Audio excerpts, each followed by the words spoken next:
1 Reis, capítulo 7. Salomão também construiu seu palácio e levou 13 anos para terminá-lo. O salão da floresta do Líbano media 44 metros de comprimento por 22 de largura, por 13,5 de altura. Ele tinha 3 fileiras de colunas de cedro, havendo 15 colunas em cada fileira, com vigas de cedro que se apoiavam nelas.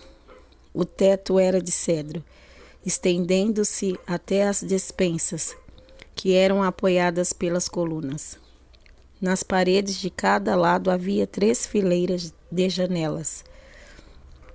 Todas as portas e todas as janelas eram quadradas, e as 3 fileiras de janelas de cada parede ficavam exatamente em frente às fileiras de janelas da parede do outro lado.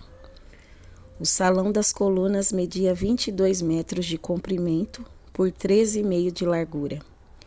Ele tinha um pórtico que era coberto e sustentado por colunas. A sala do trono, também chamada de salão de julgamento, onde Salomão julgava as questões, era forrada de cedro, desde o chão até as vigas.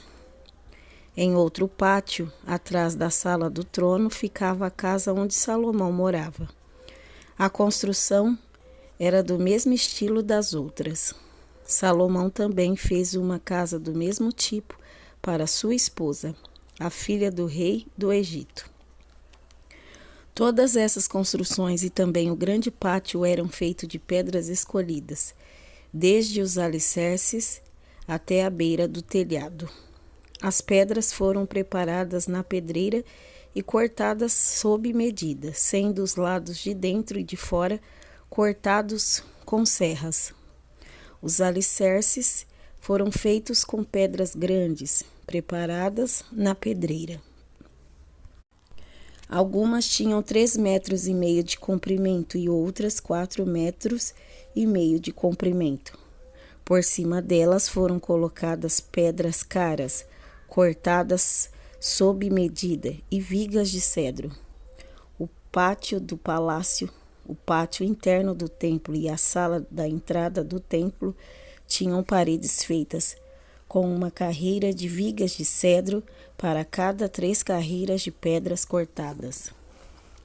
O rei Salomão mandou buscar um homem chamado Hurã, um artífice que morava na cidade de Tiro e que era especialista em trabalhos de bronze.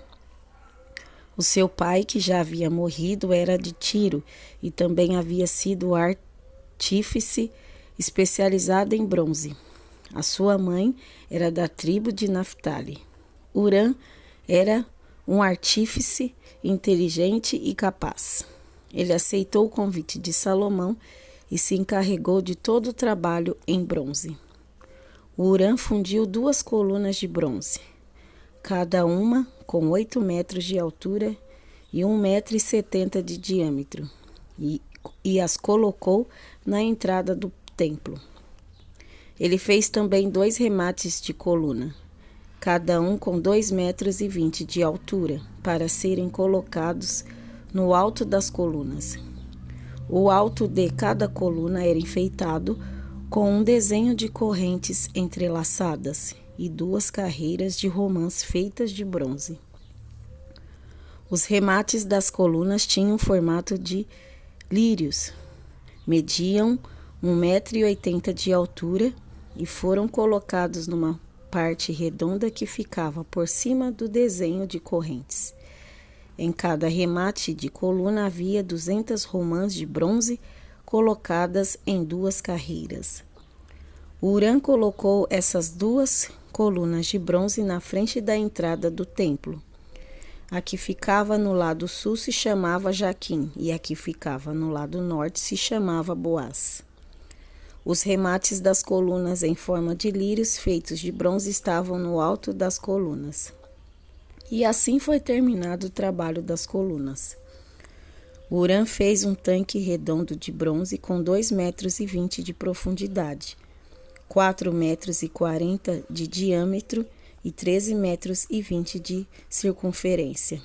Ao redor da borda de fora do tanque havia 2 carreiras de cabaças de bronze que haviam sido fundidas todas em uma só peça junto com o tanque. O tanque se apoiava sobre as costas de 12 touros de bronze que olhavam para fora. 3 olhavam para o norte, 3 olhavam para o oeste, 3 olhavam para o sul e 3 olhavam para o leste. A grossura das paredes do tanque era de 4 dedos. A sua borda era como a borda de um copo, curvando-se para fora como as pétalas de um lírio. A capacidade do tanque era de mais ou menos 40.000 litros. Urã fez também 10 carretas de bronze. Cada uma media 1,80 m de comprimento, 1,80 m de largura e 1,30 m de altura. Elas foram feitas de painéis quadrados, que eram montados em molduras. Nesses painéis havia figuras de leões, touros e querubins. E nas molduras acima e abaixo dos leões e dos touros havia desenhos de espirais em relevo. Cada carreta tinha 4 rodas de bronze, com eixos de bronze. Nos 4 cantos havia apoios de bronze para uma bacia. Os apoios eram enfeitados com figuras de espirais em relevo. No alto havia uma guarnição redonda para a bacia. Essa guarnição passava 45 centímetros para cima do alto da carreta e 18 centímetros para baixo, para dentro dela. Ao redor dela havia entalhes. As rodas tinham 67 centímetros de altura. Elas ficavam debaixo dos painéis e os eixos eram feitos em uma só peça com as carretas. As rodas eram como as rodas de uma carruagem. Os seus eixos, bordas, raios e os seus cubos eram todos de bronze. Havia 4 apoios nos cantos, debaixo de cada carreta, os quais formavam uma só peça com a carreta. Havia uma braçadeira de 22 centímetros ao redor do alto de cada carreta. Os seus apoios e os painéis formavam uma só peça com a carreta. Os apoios e os painéis eram enfeitados com figuras de querubins, leões e palmeiras, que cobriam todo o espaço que havia, e ao redor dessas figuras havia desenhos em espiral. Foi assim então que as carretas foram feitas. Todas elas eram iguais, tendo o mesmo tamanho e formato. Urã fez também 10 bacias de bronze, uma para cada carreta. Cada bacia tinha 1,80 m de diâmetro e a sua capacidade era de mais ou menos 830 litros. Ele colocou 5 carretas no lado sul do templo e as outras 5 no lado norte. O tanque ele colocou no canto sudeste. Urã fez também caldeirões, pás e bacias e assim terminou todo o trabalho encomendado pelo rei Salomão para o templo do Senhor. Esta é a lista do que ele fez: 2 colunas, 2 remates em forma de taças que ficavam em cima das colunas, desenhos de correntes entrelaçadas de cada remate, 400 romãs de bronze em 2 carreiras de 100, ao redor do desenho de cada remate, 10 carretas, 10 bacias, um tanque, 12 touros que sustentavam o tanque, caldeirões, pás e bacias. Todos os objetos destinados ao templo que Urã fez para o rei Salomão eram de bronze polido. O rei mandou que tudo fosse feito na fundição, entre Sucote e Sartã, no vale do rio Jordão. Salomão não mandou pesar esses objetos de bronze porque eram muitos, e por isso o seu peso nunca foi calculado.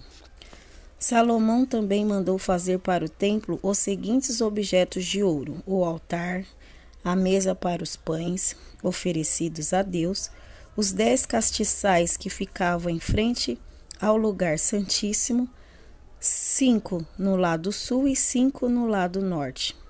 As flores, as lamparinas e as tenazes, as taças, as tesouras de cortar pavios de lamparinas, as bacias, os pratos para o incenso e os braseiros, as dobradiças para os portões, para as portas do lugar santíssimo e para as portas do templo que davam para fora.